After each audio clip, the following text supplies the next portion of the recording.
Guys आज सच में हमारी दिल की धड़कन बहुत तेज है। Episode 6 the observers game.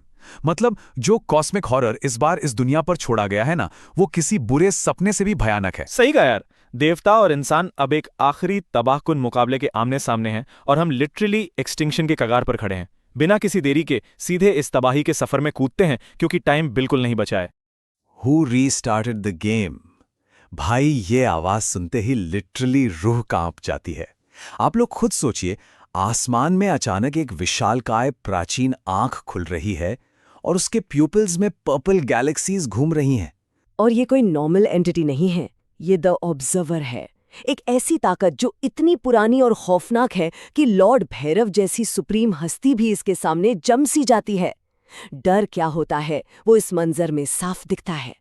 तो अब सबसे बड़ा और अजीब सवाल यही आता है, एक आम इंसान जो पेशे से सिर्फ एक अकाउंटेंट है, वो इतने बड़े कॉस्मिक भगवान से आखिर लड़ेगा कैसे? बिल्कुल, ऋषि बंसल के पास कोई गॉड लेवल जादुई शक्तियां तो है नहीं, फिर भी वो एक ऐसी एंटिटी के सामने खड़ा है जो खुद देवताओं से भी पुरानी है। ये अब्सर्डिटी और डर देखकर ही पसीने छूटने लगते हैं कि आगे आखिर होने क्या वाला है। यहाँ दी ऑब्जर्वर एक ऐसी सच्चाई सामने लाता है जिसे सुन के सच में घिन आती है। हमें पता चलता है कि ये जो डिवाइन सिस्टम्स बनाए गए थे, ये शुरू में डाइंग सिविलाइजेशंस को बचाने के लिए थे। लेकिन हुआ क्या? इन देवताओं को पावर की ऐसी जहरीली लत लग गई कि उन्होंने सब कुछ बर्बाद कर दिया। इंसानों का विकास, उनका एंडलेस स्ट्रगल, सब उनके लिए सिर्फ एक टीवी शो बनकर रह गया। अरबों जिंदगियां, मतलब बिलियंस ऑफ लाइव्स, इनके लिए सिर्फ डिस्पोजेबल करप्टेड फाइल्स हैं। कितना बीमार करने वाला सच है ये। और फिर जैसे ही गॉड किंग को एहसास होता है कि दी ऑब्जर्वर जाग चुका है, वो अपना सबसे भयानक फेल सेफ एक्टिवेट कर देते हैं, वर्ल्ड रीसेट प्रोटोकॉल। दोस्तों, आसमान में अचानक सुनहरे सिंबल्स चमकने लगते हैं। आप इमेजिन करिए, पूरा का पूरा महाद्वीप और वहां के लोग लिटरली रोशनी के कणों में बदलकर गायब हो रहे हैं। ये कोई लड़ाई नहीं है, ये एब्सोल्यूट अपोकलिप्स है। मासूम लोग हवा में डिसॉल्व हो रहे हैं यार। सांसें रुकने लगती हैं ये देखकर। और इस सब अपोकलिप्टिक केओस के बीच आसमान पूरी तरह फट जाता है और गॉड स्लेयर केन की धमाकेदार एंट्री होती है, एकदम विस्फोटक। उसके आसपास जो टेरिफाइंग डिवाइन एनर्जी है, वो इतनी ओवरवेलमिंग है कि देखा नहीं जाता। और उसको स्वर्ग से एक डायरेक्ट इमोशनलेस ऑर्डर मिला है, किल दी अकाउंटेंट, रीसेट द वर्ल्ड। उसका साफ मानना है कि ये सिविलाइजेशन पूरी तरह फेल हो चुकी है और इसे अब परमानेंटली मिटा देना चाहिए। अब इन दोनों का जो टकराव है ना, वो सच में रोंगटे खड़े कर देने वाला है।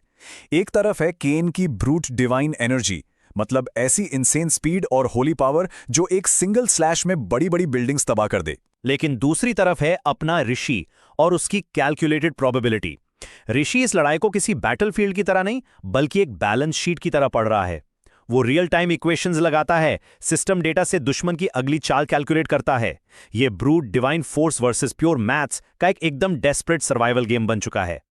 और तभी इस भयानक लड़ाई के बीच एक ऐसा शॉकवेव आता है जिसकी किसी ने उम्मीद भी नहीं की थी। ऋषि के मुंह से निकलता है एक शब्द, कैलकुलेटेड, और भाई वो एक्चुअली केन को हिट कर देता है, उसका सुनहरा खून बहा देता है। ये एक मैसिव मोमेंट है, क्योंकि ये साबित करता है कि जिन देवताओं को हम अनस्टॉपेबल मानते हैं, उनकी भी ऐसी कमजोरियां हैं जिन्हें क्वांटिफाई और हिसाब लगाकर तोड़ा जा सकता है। क्या माइंड ब्लोइंग मोमेंट था ये।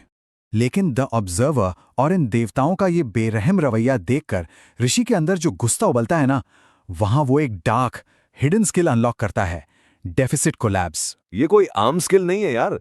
देवताओं की इस क्रूरटी ने उसके गुस्से को एक डार्क पर्पल एनर्जी में बदल दिया। ये शक्ति दुनिया भर के दुख, नुकसान और तबाही को सीधे रॉ डेवस्टेटिंग पावर में कन्वर्ट कर देती है।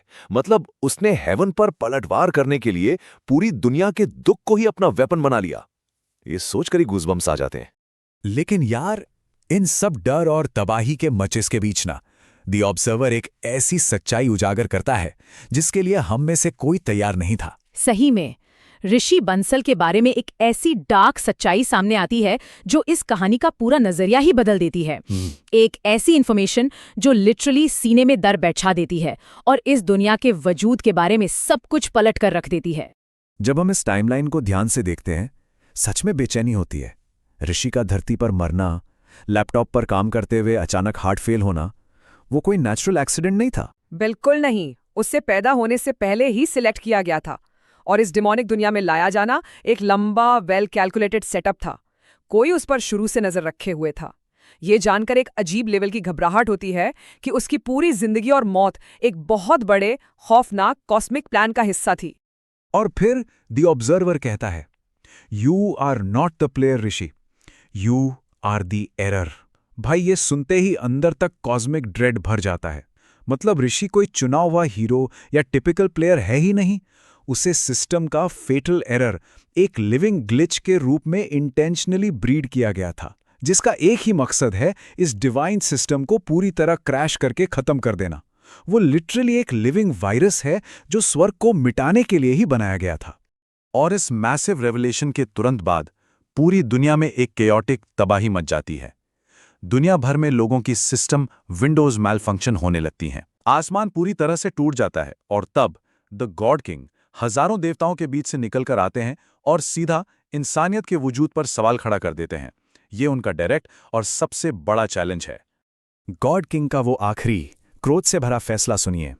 If humanity wants freedom then survive extinction. इस ऐलान के साथ ही ना स्वर्ग ने धरती पर खुली जंग शुरू कर दी है। अब कोई रूल्स नहीं बचे हैं, सब खत्म। Heavens essentially open war declare कर चुके हैं। अगर हमारी दुनिया को आज़ादी चाहिए तो इस एब्सोल्यूट एक्सटिंक्शन से जिंदा बचकर दिखाना ही होगा। और आसमान में अचानक एक ग्लोइंग सुनहरा सात उभर कर आता है। हर तरफ एकदम मौत का सा सन्नाटा छा जाता है। ये सिर्फ कोई नंबर नहीं है यार, ये एक मौत की उल्टी गिनती है। पूरी दुनिया के पास अब सिर्फ और सिर्फ एक हफ्ता बचा है। एग्जैक्टली एक हफ्ते बाद सब कुछ मिट जाएगा, सब रीसेट होने वाला है। ये ग्लोइंग आंकड़ा सच में सीने में दर्द बैठा देता है। लेकिन इस पूरे पागलपन और आसमान से गिरते हुए क्रोध के बीच ऋषि बंसल बस मुस्कुराता है। उसकी आंखों में वो पर्पल एनर्जी चमक रही होती है और वो सिर्फ एक शब्द कहता है, ऑलराइट। एक आम अकाउंटेंट अब खड़े होकर स्वर्ग से पूरी लड़ाई लड़ने के लिए तैयार है। इस खौफनाक सफर में आगे क्या अपोकलिप्स आने वाला है, ये सोचकर ही सांसें अटक जाती हैं। आज की इस चर्चा में बस इतना ही। हमारी तो लिटरली हालत खराब हो गई है। मिलते हैं इस तबाही के अगले हिस्से में।